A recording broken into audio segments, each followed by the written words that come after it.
Yes, we're gonna change the world, Zach. You got this. You're gonna change the world filming movie reviews, something no one has done before, okay? Oh my god. Of course. Of course someone's calling me here. Don't they know that I have fans waiting? Oh my god. Hello? What's your favorite movie reviewer on YouTube? This is weird. My favorite movie reviewer on YouTube? I guess I'd I guess I'd have to go with me, ZakIsCinema. You check me out at all? Really? Well, I mean, I didn't say the best movie reviewer. I just said it's my favorite. It's ZakIsCinema. He's iconic, okay? Under 500 subs. I mean, come on. He's underappreciated. You think anyone is interested or scared of a guy reviewing movies in his apartment living room? Well, I mean, I don't think they're scared or really all that interested. I just hope they're maybe kind of like mildly interested in a way. Reviewing the Scream franchise before the new one comes out? Okay, yeah, I get it. Maybe not the most original thing, but you might be happy to hear that you're actually in one right now, buddy. What? Yeah, no, you're in one right now. This is the intro. This is the hook. This is the best I could come up with. So I appreciate you calling. So you know this is overdone, right? Oh yeah. Oh, completely. It's kind of like my own meta commentary within my channel. Get it? And I'm spelling it out to you like Randy does in the first couple movies. I guess that was kind of the point I was going for. That's annoying Well, and lame. I guess all I could say is welcome to ZakIsCinema.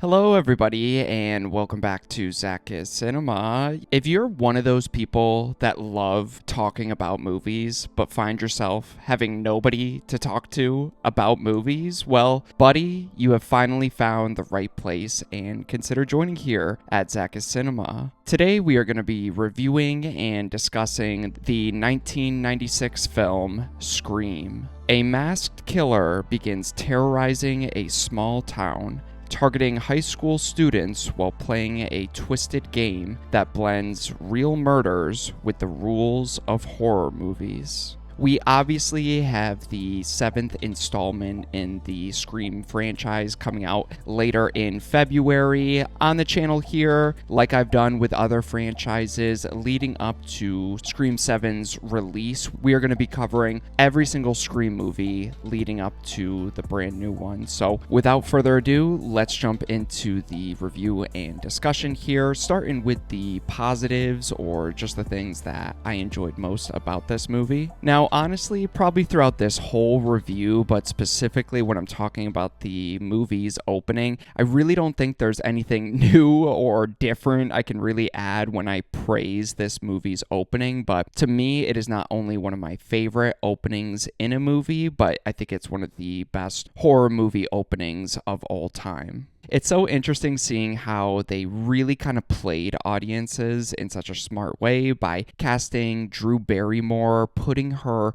all over the poster, trailer, and marketing, and then killing her off within, like 8 to 10 minutes is such a genius way to kind of mislead audiences, but it's misleading in a really good way because it instantly raises the tension. It completely catches everybody off guard and establishes that anybody can die. We don't care if it's a big actor, small actor. No one is safe after you watch that opening. And in this opening, I think you get a great sense of what the humor is going to be, what the commentary and satire is going to be like. I like how Wes Craven, he immediately acknowledges through the character of Drew Barrymore that after the original Nightmare on Elm Street, the rest of the franchise fell off, and that's the only good one. I think that line immediately tells you what kind of movie you're getting into, establishes the tone right away. And I think my favorite moment to this opening with Drew Barrymore's character is, I believe, when she answers the phone for the third time. Ghostface asks what her name is, and he drops the line of wanting to know who he's staring at, and then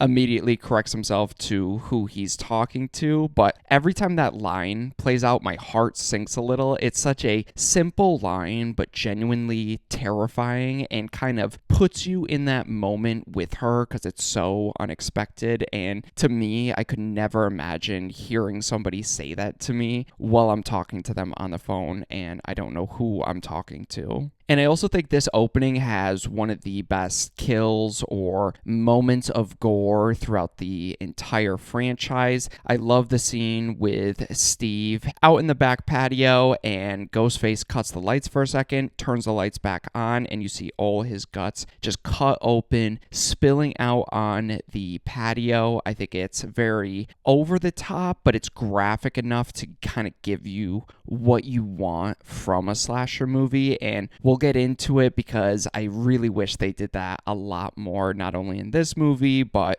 unfortunately throughout the franchise. This opening works so well because it's an incredible example of tension and structuring a fantastic chase scene. I love how the camera follows Drew Barrymore throughout her entire environment, like kind of almost always chasing after her, almost like Ghostface is kind of chasing her. And I love the way Wes Craven dances his camera around this environment throughout its opening. And of course, it's just a great setup. It gets you introduced to everything this movie is going to have for you, gets you introduced to who could be this killer, and introduces you to the type of humor and tone the movie's going for. But I really appreciate Kevin Williamson's dialogue and script throughout this entire movie. You could tell somebody wrote this who genuinely loves horror, and specifically the slasher subgenre. For example, one of my favorite moments is with Billy and Sydney early on in their conversation when Billy sneaks through Sydney's bedroom window and he is talking to her about their relationship and compares their relationship from going to an R-rated movie to now something that feels slightly edited for TV. And he uses The Exorcist as an example because he was just watching that edited for TV. So things like that where it could come off as cheesy, but it's kind of poignant in some way, especially someone who loves movies, and found a way to kind of make that heartfelt conversation also a nerd's wet dream. And on top of that, it also has some very subtle funny moments just sprinkled throughout its script. For example, Sydney joking with Billy as Billy is about to leave about, would you settle for a PG-13 relationship? And then she flashes her boobs at him, but you can only see from the shoulders up, just like it would be edited if this was a PG-13 movie. So that kind of self-awareness is just so funny to me, and I feel like I always find little moments like that when I'm rewatching this movie, which is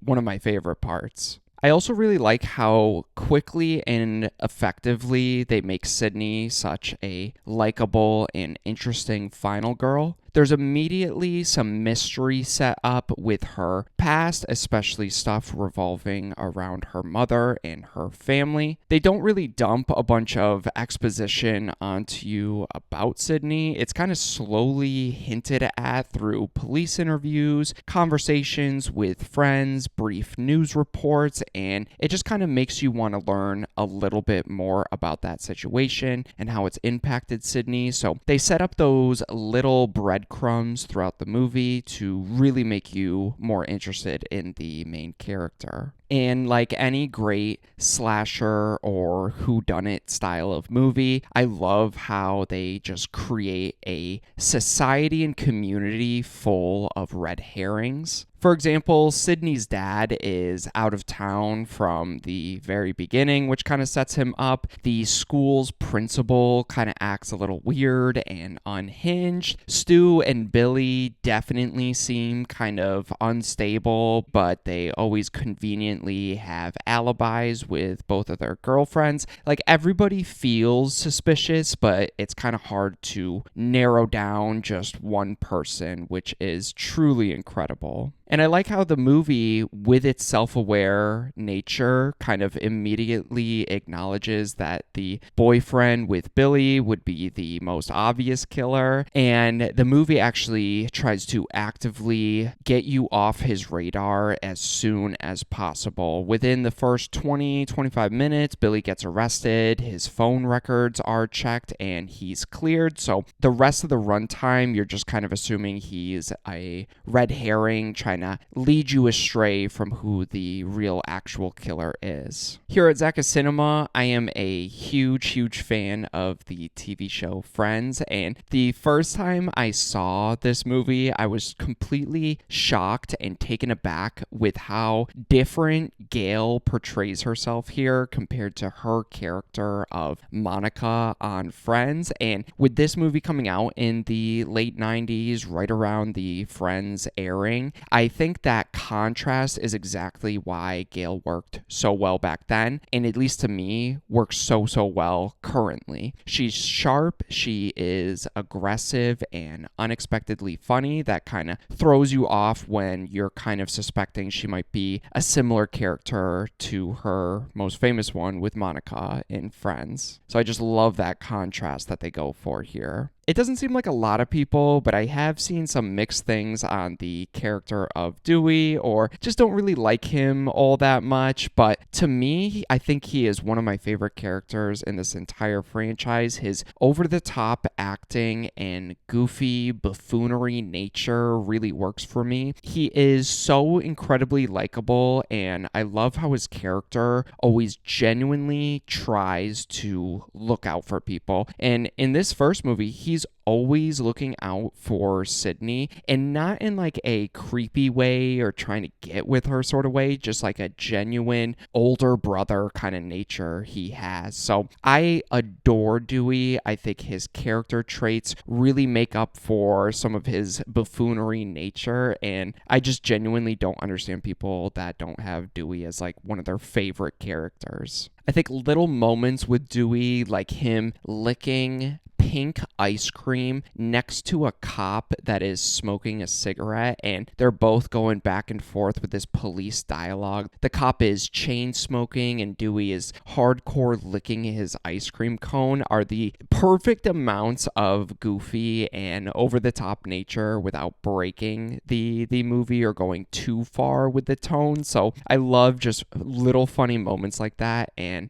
Dewey has plenty of them. I think Randy is another huge standout in this first movie. He's basically acting as this movie nerd character and stand-in for the audience members. I adore the Blockbuster or video rental scene about halfway through the movie with him going on a rant about how sketchy Billy is and yelling that everybody is a suspect and having just fully embraced this chaotic situation. And I think in that moment, Randy kind of explains why this movie is so iconic and why it works so well, is they really don't narrow down any of the suspects to just one or two characters. They introduce enough people that never fully get crossed off anybody's list, and it really keeps that mystery element going right up until the end reveals. And as we get towards those end reveals, reveals and the ending to this movie. I love and adore the kind of double twist ending that it goes for. So not only does it reveal that there is not only one killer, there's two killers, and the killers are Billy and Stu, but there's also a twist within its motivation where they reveal that Sydney's mother was sleeping with Billy's father and actually caused their marriage to split up, caused Billy's mother to abandon him, and lead him down this dark journey. So it kind of adds this surprisingly dark and personal layer and motivation to the twist reveal. And when I first watched this, I was lucky enough to not know the story all that much or have the reveals spoiled for me. And I didn't even know a double killer reveal was possible or legal. So it makes it so effective because it explains why no single suspect ever fully made a lot of sense. They could always cover for each other, which kind of also makes that mystery kind of impossible to solve, especially when you're going into it expecting a whodunit slasher. You're traditionally just thinking of one killer, but with the secrecy behind the two of them, it almost makes it impossible, and you're completely bouncing around from the characters. So it's like you're playing a game of Clue, but watching a movie version of it. And I think on top of the fantastic reveals, I think the third act is just such a good, fun time. Billy and Stu's performances are unhinged. The movie gets finally to a point where it's bloody and chaotic, but never loses that creepy psychopath edge from Billy and Stu's character. They are so over the top, so funny within their bantering dialogue between each other. But if you were placed in that situation, I really couldn't think of a more scarier situation, just seeing your boyfriend and friend just turn into these monsters right in front of you. So I love the ending and I love the climax of this movie. But let's jump into the negatives or the things that I just didn't really like about this movie. Now, obviously, this is a slasher classic. I don't have too many specific negatives. Overall, this is a nearly perfect movie for me. But if I had to pick one, unfortunately, my main negative with the movie and with the franchise, which we'll get into, is it's surprisingly tame with so many of the kills. I understand that Scream is this satirical look within the slasher genre, but because of that, I actually think if they pushed it further with the kills, gore, and creativity of the kills, with having more blood and carnage, I think that would have served the movie significantly better than what they went for. Instead, it kind of just does the opposite, which is just so weird. It feels like such a big missed opportunity, in my opinion. I think, honestly, if they cut a couple scenes and took out 2 to 3 of the F words, this movie would be a PG-13 movie, which just feels disappointing because it's commentating on the R-rated slasher genre. So I'm just surprised they didn't go more over the top with it and really introduce some unique creative kills within this first movie. So I don't know if that's just because I grew up with modern horror and modern slashers, and maybe I'm just kind of desensitized and people weren't thinking about that 30 years ago when this movie was released. But looking back on it, it does just feel incredibly tame, which I think is very detrimental to the movie. But besides that, I really don't have too many other complaints because overall, Scream is an incredibly smart, funny, an influential slasher movie that completely understands and pays homage and love to its subgenre. Even though the tame kills really bother me, the characters, mystery, and meta humor really make up to make this an all-time classic and one of the most easily rewatchable movies I have ever experienced. So I adore this movie, and for my rating, this is easily a movie that I would like to upgrade to 4K. I own the 3-pack Blu-ray set and the 4th one on Blu-ray, but I'd easily pay full price for the 4K and plan on doing that very soon here to add to my collection. But you guys have my thoughts on the 1996 movie Scream. Please let me know your excitement for the brand new Scream movie coming out very soon here. Let me know your thoughts and feelings on the original Scream movie. Did you grow up with this one? Did you watch it later on? Were you one of those people that had it spoiled for you before you watched it? I'd love to hear your thoughts and feelings on the movie, knowing its end reveals, to see if it still worked for you. So let me know all your thoughts and feelings on that down below, and continue to look out for more videos because we are going to be covering every single Scream movie moving forward here. But that's about it. I appreciate anybody watching my videos, so thank you so much. And yeah, look forward to more ZakIsCinema coming very soon.